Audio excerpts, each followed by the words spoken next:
May isang bundok na dati ay puno ng landas at daan. Ngayon, wala nang makita. Pagmulat ni Tala, napaligid siya ng malaking kabundukan. Ngunit walang daan, walang landas. Kahit isang bakas ng paa, lumapit ang isang matandang lalaki. Tala, nawala ang lahat ng daan namin. Bakit? Paano nangyari iyon?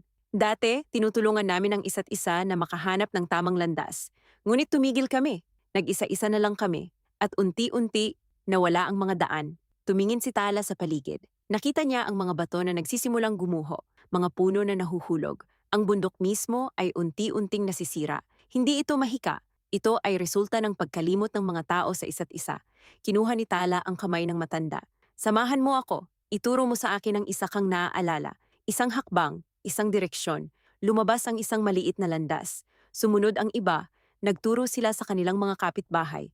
Unti-unting bumalik ang mga daan, isa-isa, kumislap ang aklat. Ngumiti si Tala, nagsara ang aklat. Hindi kailangan ng malaking bayani para ibalik ang isang mundo. Minsan, isang hakbang at isang kamay ang sapat na.